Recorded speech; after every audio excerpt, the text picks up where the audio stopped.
Mulai menyebalkan lagi. Kamu mau tahu kenapa aku melakukan semua itu? Itu karena aku mencintaimu. Mata Ayunda sontak membesar terkesiap kaget mendengar pengakuan Bima. Wanita itu menatap wajah sang suami untuk mencari kebenaran ucapan suaminya itu. Mata wanita itu juga kini terlihat mulai berembun siap untuk menangis. Kenapa kamu diam? Apa kamu tidak bahagia? Bukannya dari dulu ini yang sangat ingin kamu dengar?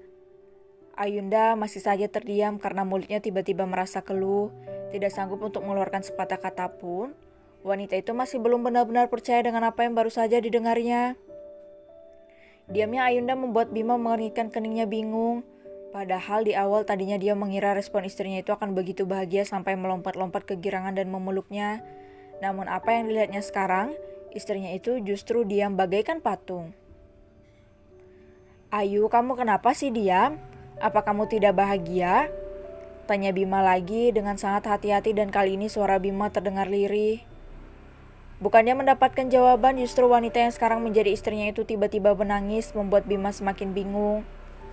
Sayang, kamu kenapa sih? Untuk kedua kalinya Bima memanggil Ayu dengan sebutan sayang membuat tangis Ayunda semakin kencang. Bima mengusap rambutnya dan mengusap wajahnya dengan kasar. Pria itu benar-benar bingung, tidak tahu mau berbuat apa.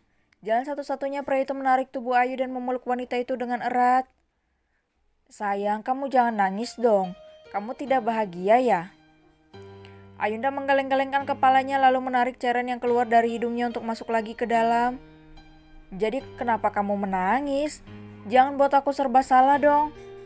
Bima kembali menggaruk-garuk kepalanya yang tidak gatal sama sekali.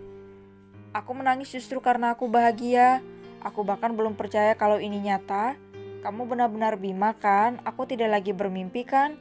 Tadi kamu bilang mencintaiku. Kamu tidak lagi kerasukan setan kan? Oce Ayunda di sela-sela isak tangisnya. Astaga, jadi kamu mengira ini hanya mimpi? Bima tersenyum manis. Kamu mau bukti kalau ini bukan mimpi? Ayunda menganggukkan kepalanya mengiyakan. Bima tersenyum semirik karena dia memiliki sebuah ide untuk memberikan bukti kalau yang terjadi sekarang adalah kenyataan. Bima mulai mengikis jarak dan tanpa menunggu lama ia langsung membenamkan bibirnya ke bibir istrinya itu. Pria itu menciumnya dengan lembut dan cukup lama. Ayunda yang tadinya sempat pasif akhirnya memberikan balasan. Bagaimana rasanya? Bima mengerlingkan matanya. Ayunda menundukkan kepalanya dengan pipi yang memerah bagaikan kepiting yang baru dikeluarkan dari penggorengan. Wanita itu benar-benar malu sekarang. Ternyata Bima memberikan bukti tidak seperti kebanyakan orang yang biasanya mencubit ataupun memukul. Pria itu malah memberikan ciuman yang memabukkan. Kenapa kamu diam lagi? Bima mengangkat dagu Ayunda itu agar dia bisa melihat wajah istrinya itu. Aku malu, sahut Ayunda dengan suara yang sangat pelan. Kenapa kamu jadi malu-malu begini? Bukannya dulu kamu tidak tahu malu. Ledek Bima. Kamu benar-benar menyebalkan. Ayunda mencebik membuat tawa Bima pecah. Sana kamu menjauh, aku kesal padamu. Bibir Ayunda semakin mengerucut antara kesal dan malu mengingat sikap memalukannya dulu bercampur menjadi satu. Kamu serius memintaku menjauh? Bima berpura-pura memasang wajah memelasnya. Iya, kalau kamu masih menyinggung sikapku yang dulu jangan dekat-dekat padaku. Maaf sayang, iya deh aku tidak akan menyinggung masalah itu lagi. Ayunda kembali tersipu malu mendengar Bima yang kembali memanggilnya sayang, panggilan yang selama ini ingin sekali dia dengar dari mulut pria yang sudah jadi suaminya itu. Sungguh? Bima menganggukkan kepalanya mengiyakan membuat Ayunda tersenyum senang. Tapi aku tidak bisa janji, soalnya ini hal yang seru kalau diceritakan pada anak-anak kita nanti. Imbuh Bima sembari tertawa lepas. Bima, pekik Ayunda, kamu benar-benar menyebalkan. Bibir Ayunda semakin mengerucut dan menatap Bima dengan tatapan tajam. Tawa Bima semakin pecah melihat ekspresi wajah Ayunda. Sementara itu, Ayunda tiba-tiba tersenyum dengan air mata yang kembali menetes.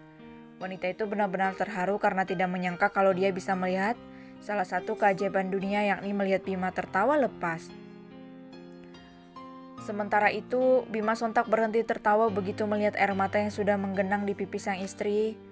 Pria itu seketika langsung menghampiri Ayunda lagi dengan raut wajah bersalah.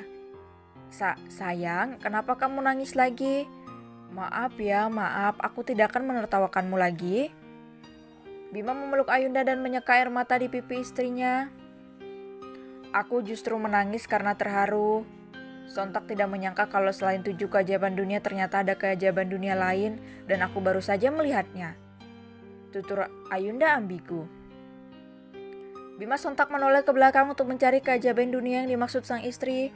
Soalnya yang ada di kepalanya hanya ada Taj Mahal India, Colosseum Italia, dan 5 keajaiban dunia lainnya. Mana keajaiban yang kamu lihat?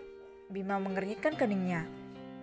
Senyum dan tawamu, saut Ayunda, membuat Bima seketika kembali menatap Ayunda dengan tatapan yang sukar untuk dibaca. Iya, senyum dan tawamu, 2 hal yang benar-benar sulit dan hampir tidak pernah aku lihat. Dari dulu kamu selalu sini bahkan untuk menatapku saja kamu enggan. Sekarang aku bisa melihatnya, bukannya itu adalah sebuah keajaiban? Bima sontak bergeming seketika merasa bersalah, mengingat semua sikapnya dulu pada wanita yang sekarang sudah menjadi istrinya itu. Wanita yang dulu selalu dianggap menyebalkan, justru selalu membuat hatinya merasa kacau, yang selalu membuat hidupnya tidak tenang bila tidak mendapatkan kabar wanita itu. Wanita yang selalu mendatangkan kecemburuan yang sukar untuk dilukiskan kalau ada pria yang berniat mendekatinya. Wanita yang membuatnya sangat marah dan tidak rela ketika wanita itu mengatakan akan melupakannya dan mencari pria lain. Ingin dia berteriak saat itu kalau Ayunda tidak boleh mencintai pria lain, hanya dialah yang harus dicintai wanita itu. Bima kemudian kembali menarik tubuh Ayu ke arahnya dan mendekap dengan sangat erat, kemudian memberikan ciuman yang bertubi-tubi di puncak kepala istrinya itu. Maafkan sikapku selama ini, ucap Bima berulang-ulang. Mereka berdua cukup lama berpelukan, sampai akhirnya Ayunda berinisiatif untuk melepaskan pelukan yang menatap wajah Bima dengan mata memicing. Ada apa? Kenapa kamu melihatku seperti itu? Bima mengernyitkan keningnya. Aku penasaran dan benar-benar ingin tahu sejak kapan kamu mencintaiku.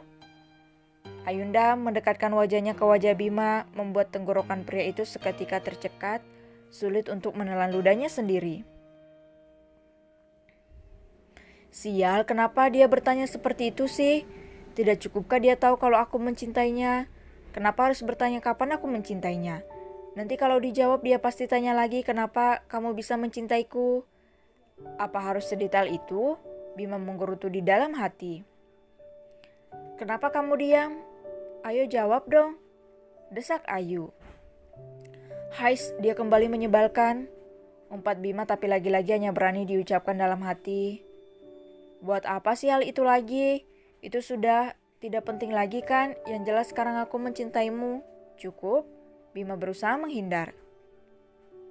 Belum cukup, aku harus tahu kapan kamu mulai mencintaiku. Ayo katakan kapan. Ayu menarik-narik lengan kaos yang dipakai oleh Bima. Nggak mau, pokoknya aku mencintaimu, titik. Masalah kapannya biar aku saja yang tahu. Bima dengan sengaja mengalihkan tatapannya ke arah lain. Ayunda mencebik benar-benar kesal. Wanita itu kemudian mulai menggelitiki pinggang Bima. Kasih tahu nggak? Enggak, saut Bima sembari menghindar. Kasih tahu? Ayunda tetap mendesak dan tangan masih aktif menggelitik pinggang Bima. Hingga tanpa bisa dihindari lagi Bima jatuh terlentang di atas kasur dan tubuh Ayu di atasnya. Pandangan mereka seketika terkunci untuk sepersekian detik. Detik berikutnya, mata Bima kini beralih ke bibir pink alami milik Ayunda yang sekarang sudah menjadi candu baginya. Dengan perlahan, pria itu mulai mengikis jarak dan menempelkan bibirnya ke bibir istrinya itu. Woi, apa-apaan kalian berdua? Kalian sudah membuat mataku ternoda. Baru saja Bima hendak mencium, tiba-tiba terdengar suara yang tidak terlalu jauh dari mereka. Bima dan Ayunda sontak menoleh karena datangnya suara dan mereka melihat sosok Bimo yang berdiri sembari menutup mata. Bimo, kenapa main masuk tanpa izin? Bangsat, umpat Bima kesal. Apaan tanpa izin? Aku sudah mengetuk pintu dari tadi tapi kalian tidak dengar. Ya kebetulan pintu gak terkunci, aku masuk saja. Takutnya kalian berdua mati di dalam sini. Sialan, kamu menyumpahi kami mati? Bima melemparkan bantal ke arah Bimo yang langsung dengan sigap menghindar sembari tertawa lepas. Jangan lupakan wajah Ayunda yang sekarang sudah benar-benar memerah menahan malu. Kalian diminta turun untuk makan malam, aku pergi dulu ya. Setelah puas tertawa, Bimo memutar tubuhnya dan berlalu pergi. Namun sebelum menutup pintu, Bimo kembali menyembulkan kepalanya. Ingat, Mama dan Papa minta kalian turun sekarang bukan untuk melakukan proses pembuatan cucu. Tahan-tahanlah dulu. Oh iya, lain kali ingat untuk mengunci pintu. Selesai mengucapkan ucapannya, Bimo langsung menutup pintu sebelum bantal yang sudah siap dilemparkan oleh Bima mendarat di kepalanya.